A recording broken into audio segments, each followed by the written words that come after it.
إن الحمد لله نحمده ونستعينه ونستغفره ونعوذ بالله من شرور أنفسنا ومن سيئات أعمالنا من يهده الله فلا مضل له ومن يضلله فلا هادي له ونشهد أن لا إله إلا الله وحده لا شريك له ونشهد أن سيدنا ومولانا محمدا عبده ورسوله أما بعد فقد قال الله تبارك وتعالى في كلامه المجيد أعوذ بالله من الشيطان الرجيم بسم الله الرحمن الرحيم وقضى ربك ألا تعبدوا إلا إياه وبالوالدين إحسانا إما يبلغن عندك الكبر أحدهما أو كلاهما فلا تقل لهما أف ولا تنهرهما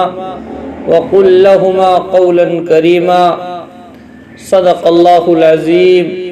وصدق رسوله النبي الكريم ونحن على ذلك لمن الشاهدين والشاكرين والحمد لله رب العالمين۔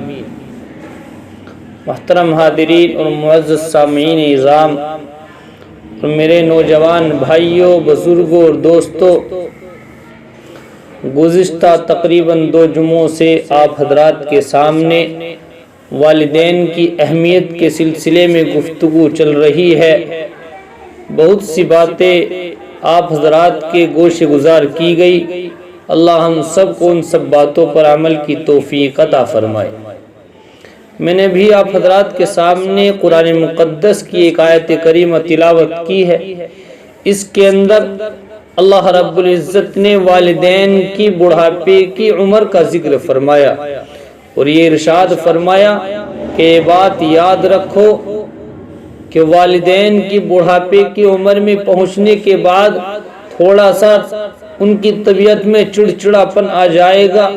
بہت سی ناگواریاں ان کی طرف سے جس کی وجہ سے آپ کو معلوم ہوں گی، بہت سی پریشانیاں جس کی وجہ سے آپ کو آئیں گی۔ لہذا تم اس وقت یہ یاد رکھ کر لینا کہ تمہارے بچپنے میں اس سے کہیں زیادہ تمہارے والدین نے ناگواریاں برداشت کی ہیں اور انہوں نے تمہاری پریشانیاں اس سے کہیں زیادہ برداشت کی ہیں اور انہوں نے خوشی خوشی ان تمام مصیبتوں اور تکالیف کو جھیلا اور برداشت کیا ہے۔ لہذا تم بھی ان کی ناگواریوں کو برداشت کرنا، ان کی پریشانیوں کو برداشت کرنا، یہاں تک کہ اگر ماں باپ کافر اور مشرک ہو تو ان کے بارے میں بھی قرآن کریم کے اندر باری تعالیٰ کا فرمان موجود ہے، وَإِن جَاهَدَاكَ عَلَىٰ أَن تُشْرِكَ بِي مَا لَيْسَ لَكَ بِهِ عِلْمٌ فَلَا تُطِعْهُمَا وَصَاحِبْهُمَا فِي الدُّنْيَا مَعْرُوفًا، یعنی ماں باپ اگر کافر اور مشرک ہیں، ایمان کے اندر داخل نہیں ہیں، بلکہ انہوں نے ابھی تک اسلام کے اندر قدم نہیں رکھا، تو شرک میں اور کفر میں تو ان کی اطاعت مت کرنا، لیکن عام زندگی میں ان کی اطاعت اور ان کے ساتھ حسن سلوک پھر بھی ضروری ہے، اس لیے کہ اگرچہ وہ کافر ہیں لیکن وہ تمہارا باپ ہے۔ تو والدین کی اطاعت اور ان کے ساتھ حسن سلوک کے بارے میں احادیث اور قرآن کریم کے اندر بہت سی تاکید آئی ہے۔ بے شمار احادیثوں کے اندر روایت یہ بیان کیا گیا ہے کہ والدین کی اہمیت کو سمجھو، والدین کے ساتھ حسن سلوک کرو، والدین کے ساتھ بے حرمتی مت کرو۔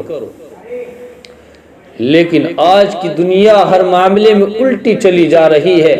اور آج کا معاشرہ ہر معاملے میں الٹا کھینچا جا رہا ہے اور باقاعدہ اس بات کی تربیت دی جا رہی ہے کہ والدین کی اہمیت اور ان کے ساتھ حسن سلوک اور ان کی اطاعت کا جو نقشہ دلوں میں لگ گیا ہے اس کو مٹایا جائے، اور اس بات کی تربیت دی جاتی ہے، یہ بات سکھائی جاتی ہے اور یہ کہا جاتا ہے کہ ہم بھی انسان ہیں، وہ بھی انسان ہیں، ہم میں اور ان میں کیا فرق ہے، لہذا ہم پر ان کے کیا احسانات ہیں، ہم ان کی اطاعت اور ان کے ساتھ حسن سلوک جو کریں وہ کس بنیاد پر کریں۔ میرے نوجوانوں یاد رکھو، جب انسان دین سے دور ہو جاتا ہے اور اللہ اور اس کے رسول صلی اللہ علیہ وسلم کی اطاعت کا جذبہ ماند پڑ جاتا ہے دلوں سے، اور آقا علیہ الصلوۃ والسلام کے تمام طریقوں کو چھوڑ کر غیروں کے طریقوں کو اپنا لیتا ہے اور ان کے طریقوں کے مطابق زندگی بسر کرنی شروع کر دیتا ہے اور آخرت کی فکر ختم ہو جاتی ہے، تو اس وقت اس طرح کی باتیں ذہنوں کے اندر اور دلوں کے اندر آنے لگتی ہیں۔ اللہ ہم سب کی حفاظت فرمائے۔ بہرحال مجھے تو یہ عرض کرنا تھا کہ والدین کی اطاعت واجب ہے۔ اگر والدین اپنی اولاد کو کسی کام کا حکم دیں تو اولاد کے ذمے اس کام کو انجام دینا شرعاً فرض ہو جاتا ہے، اور بالکل اسی طریقے سے فرض ہو جاتا ہے جیسا کہ نماز چھوڑنا فرض ہے، بشرطے کہ وہ کام جائز اور حلال ہو۔ اگر والدین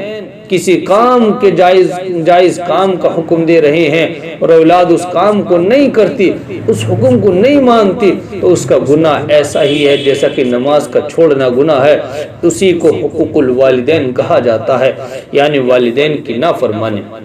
بزرگوں نے تو یہاں تک فرمایا ہے کہ والدین کی نافرمانی اور ان کو ستانا اور ان کی بے حرمتی کا وبال یہ ہوتا ہے کہ مرتے وقت کلمہ طیبہ نصیب نہیں ہوتا۔ میں آپ کو ایک واقعہ عرض کرتا چلوں،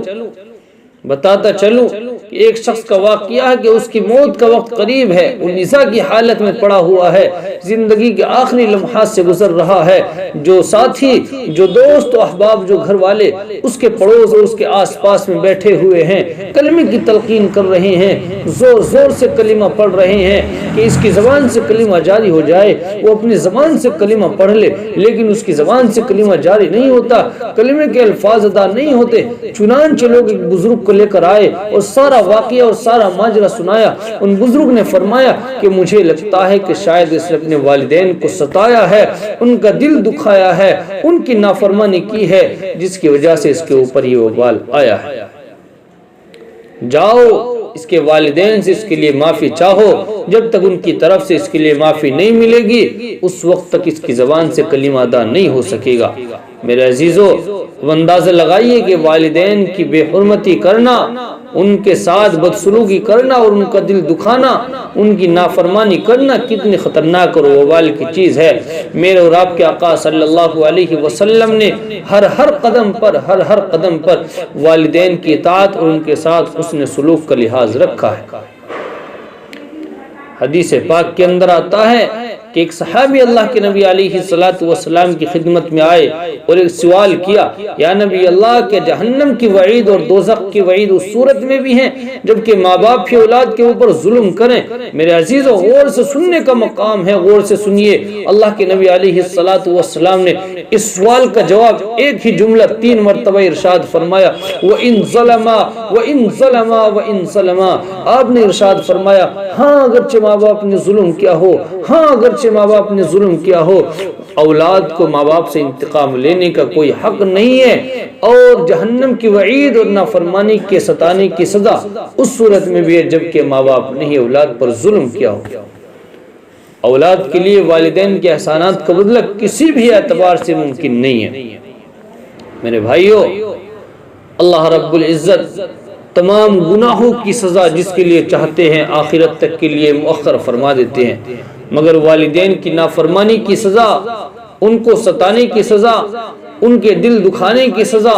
آخرت سے پہلے دنیا ہی میں دی جاتی ہے۔ یاد رکھنے کی بات ہے کہ والدین کی بد دعا اولاد کے حق میں فوراً قبول کی جاتی ہے، اس کی قبولیت میں عرش پر دیر نہیں لگائی جاتی۔ تجربہ شاہد ہے کہ جس نے بھی والدین کو ستایا، ان کو تکلیف پہنچائی، ان کا دل دکھایا، وہ سکون سے زندگی نہیں گزار سکا، یعنی اس کے اولاد نے اس کے ماں باپ سے بڑھ کر اس کے ساتھ بدسلوکی کی ہے، اس کی بے حرمتی کی ہے، اس کے ماں باپ سے بڑھ کر اس کا زیادہ دل دکھایا ہے۔ میں نے ابھی عرض کیا کہ اگر والدین کی طرف سے ناگواریاں گزریں تو اس پر خاموشی اختیار کی جائے، یہ اولاد کے حق میں سب سے بہتر اور فائدہ مند چیز ہے، کیونکہ اولاد کا پلٹ کر جواب دینا تو درکنار، قرآن کریم کے اندر باری تعالیٰ نے ارشاد فرما دیا، وَلَا تَقُلْ لَهُمَا اُف، کہ تم ان کو اف بھی نہ کہنا، اور نبی اکرم علیہ السلام کا ارشاد، وَإِن ظَلَمَا، ہاں اگرچہ ماں باپ نے ہی ظلم کیا ہو۔ اولاد کو کسی بھی اعتبار سے والدین کے احسانات کا بدلہ ممکن نہیں ہے کہ وہ والدین کے احسانات کا بدلہ دے سکے۔ میرے نوجوانوں، ایک شخص اللہ کے نبی علیہ الصلوۃ والسلام کی خدمت میں آئے اور اپنے باپ کی شکایت کیا، نبی اللہ میرے باپ نے میرا سارا مال چھین لیا، میرا سارا مال ہڑپ کر لیا ہے۔ آپ نے ارشاد فرمایا جاؤ اپنے باپ کو بلا کر کے لاؤ،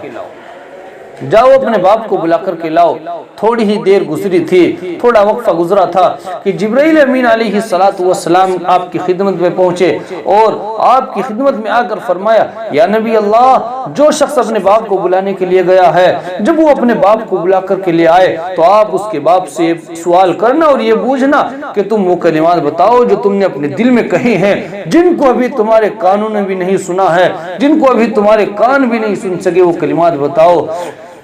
اور اس علیم خبیر ذات نے سن لیے ہیں، اس احکم الحاکمین نے سن لیے ہیں، اس کائنات کے مالک نے سن لیے ہیں، تم وہ کلمات بتاؤ۔ تھوڑی دیر کے بعد وہ شخص اپنے باپ کو لے کر کے آ گیا۔ آپ نے بڑے مشفقانہ اور بڑے پیارے انداز میں پوچھا کیا بات ہے، تمہارا بیٹا تمہاری شکایت کرتا ہے، کیا تم اس کا مال چھین رہے ہو، اس کا مال ہڑپ کر رہے ہو؟ اس نے پوچھا، اس نے کہا یا نبی اللہ، آپ بھی آپ کے سامنے، میں بھی حاضر ہوں، میرا بیٹا بھی حاضر ہے، آپ اسی سے پوچھ لیے کہ میں اس کی پھوپھی خالہ اور اپنے نفس کے سوا کہاں خرچ کرتا ہوں، میں کہیں مال کو نہیں لے جاتا۔ آپ نے سن کر ارشاد فرمایا ایا، جس کا مطلب یہ تھا کہ دیکھ لی حقیقت، اس پر تو نے واویلا مچا رکھا تھا، جس پر تو نے شور مچا رکھا تھا، جس پر تو نے اپنے باپ کا جینے کو دوبر کر رکھا تھا، یہ ہے حقیقت۔ آپ نے اس کے بعد اس کے باپ سے پوچھا آپ وہ کلمات بتاؤ جو تم نے اپنے دل میں کہے ہیں، جن کو ابھی تمہارے کان بھی نہیں سن چکے ہیں، تم وہ کلمات بتاؤ۔ اس کے باپ نے کہا یا نبی اللہ، یا رسول اللہ، آج میرا یقین آپ کی صداقت پر مزید بڑھ گیا ہے، کیونکہ وہ کلمات جو میں نے اپنے دل میں کہے ہیں ابھی میرے کانوں نے بھی نہیں سنے ہیں، صرف اللہ کے علاوہ ان کلمات کو کوئی نہیں جانتا، کسی کو ان کلمات کی خبر نہیں ہے، لیکن آپ کو ان کلمات کی اطلاع ہو گئی۔ اس نے بہت ساری باتیں بتائی، بہت ساری باتیں بتائی، اخیر میں یہ باتیں بتائی یا نبی اللہ، میں نے اپنے دل میں یہ بات بھی کہی کہ اے میرے بیٹے، اگر تو مجھے باپ ہونے کا حق ادا نہیں کر سکتا اور باپ ہونے کا رتبہ نہیں دے سکتا، باپ کے احسانات نہیں نبھا سکتا، تو کم از کم مجھے پڑوسی ہی کا حق دیا ہوتا، جسے کہ ایک پڑوسی، ایک شریف پڑوسی اپنے پڑوسی کے ساتھ برتاؤ کرتا ہے، اس کے ساتھ حسن سلوک کرتا ہے، تو کم از کم مجھے پڑوسی ہی کا حق دیا ہوتا اور میرے ہی مال میں، میرے حق میں بخل سے کام نہ لیتا۔ آپ نے بیٹے کو پکڑ کر فرمایا انت ومالک لابیک، جا تو بھی، تیرا مال بھی تیرے باپ کا ہے، جا تو بھی اور تیرا مال بھی تیرے باپ کا ہے۔ میرے بھائیوں، نوجوانوں، مذہب اسلام میں والدین کا درجہ انتہائی اعلیٰ اور عرفہ ہے، انتہائی بلند ہے۔ خوش نصیب ہیں وہ لوگ جو والدین کی خدمت کر کے، ان کی عزت کر کے، ان کی خدمت کر کے اور ان کی اطاعت اور فرما برداری کر کے، ان کے ساتھ حسن سلوک کر کے اپنی دنیا اور آخرت بنا لیتے ہیں، اور بدنصیب ہیں وہ لوگ جو اپنے والدین کو تکلیف پہنچاتے ہیں، ان کا دل دکھاتے ہیں، ان کی نافرمانی کرتے ہیں، ان کے ساتھ بدسلوکی کرتے ہیں، ان کا انجام خطرے میں ہے۔ حضرت علقمہ رضی اللہ تعالیٰ عنہ صحابی رسول ہیں، بڑے مشہور صحابی ہیں، اور اصحاب النبی صلی اللہ علیہ وسلم کا مقام اتنا بلند ہے، اتنا بلند ہے کہ چھوٹے سے چھوٹے صحابی کے مقام تک نہ کوئی غوث پہنچ سکتا ہے، نہ کوئی قطب پہنچ سکتا ہے، نہ کوئی بڑے سے بڑا ولی کسی ادنے سے ادنے صحابی کے مقام تک پہنچ سکتا ہے۔ حضرت علقمہ رضی اللہ تعالیٰ عنہ کے بارے میں آتا ہے کہ ان کی زندگی کا آخری وقت ہے، موت کا وقت قریب ہے، آخری لمحات سے وہ گزر رہے ہیں اور اس تشویشناک حالت میں ہیں، پریشانی کے عالم میں ہیں کہ زبان سے کلمہ ادا نہیں ہو رہا۔ صحابہ جو ساتھ میں بیٹھے ہوئے ہیں، جو پاس میں بیٹھے ہوئے ہیں، ان کے دوست و احباب، ان کے ساتھ ہی وہ کلمے کی تلقین کر رہے ہیں، زور زور سے کلمہ پڑھ رہے ہیں، لیکن علقمہ کی زبان سے کلمہ ادا نہیں ہوتا، کلمے کے الفاظ ادا نہیں ہوتے، زبان پر کلمہ جاری نہیں ہوتا۔ اس تشویشناک اور اس خطرناک حالت کی اطلاع دینے کے لیے ان کے ساتھیوں نے حضرت بلال حبشی رضی اللہ تعالیٰ عنہ کو میرے اور آپ کے آقا صلی اللہ علیہ وسلم کی خدمت میں بھیجا کہ جاؤ اور آقا علیہ السلام کو اطلاع دے دو کہ علقمہ کی زبان سے کلمہ جاری نہیں ہو رہا، روح قبض نہیں ہو رہی، بڑی پریشانی کے عالم میں ہیں۔ آپ نے پوچھا اے بلال، کیا علقمہ کے والدین زندہ ہیں؟ بتایا یا نبی اللہ صرف والدہ حیات ہیں، والدہ زندہ ہیں۔ آپ نے کہا جاؤ ان کی خدمت میں جاؤ اور ان سے کہہ دو اگر وہ میرے پاس آ سکتی ہیں تو آ جائیں، ورنہ میں خود ہی حاضر ہو جاؤں گا۔ حضرت بلال حبشی رضی اللہ تعالیٰ عنہ اللہ کے نبی علیہ السلام کا یہ پیغام لے کر کے حضرت علقمہ رضی اللہ تعالیٰ عنہ کی خدمت میں پہنچتے ہیں اور یہ پیغام سناتے ہیں، لیکن حضرت علقمہ رضی اللہ تعالیٰ عنہ کی بوڑھی والدہ نے فرمایا کہ ان کو آنے کی ضرورت نہیں ہے، بلکہ میں خود ہی خدمت عالیہ میں حاضر ہو جاؤں گی۔ چنانچہ وہ ڈنڈے کے سہارے سہارے چل چل کر کے آقا علیہ السلام کی خدمت میں حاضر ہو گئی، خدمت میں حاضر ہو گئی۔ سلام عرض کیا، سلام عرض کر کے بیٹھ گئی۔ آپ نے سلام کا جواب دیا۔ اللہ کے نبی علیہ السلام نے سلام کا جواب دے کر کے فرمایا کہ جو میں پوچھوں سچ سچ بتانا، اگر آپ جھوٹ بولو گی تو مجھے بذریعہ وحی معلوم ہو جائے گا، پتہ چل جائے گا کہ آپ جھوٹ بول رہی ہو۔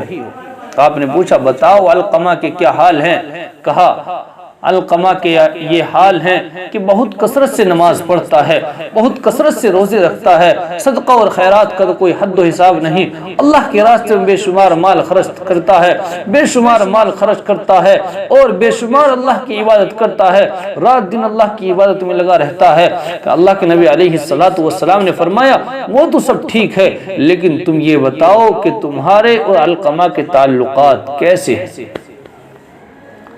علقمہ کی والدہ نے فرمایا کہ میں علقمہ سے ناراض ہوں۔ اللہ کے نبی علیہ السلام نے پوچھا کیوں؟ بتایا کہ وہ میرے مقابلے میں اپنی بیوی کو ترجیح دیتا ہے، میرے مقابلے میں اس کی بات کو زیادہ سنتا اور مانتا ہے اور مجھ پر اپنی بیوی کو ترجیح دیتا ہے۔ اللہ کے نبی علیہ السلام نے فرمایا کہ یہی وجہ ہے کہ ماں کی ناراضگی نے علقمہ کو کلمہ پڑھنے سے روک رکھا ہے۔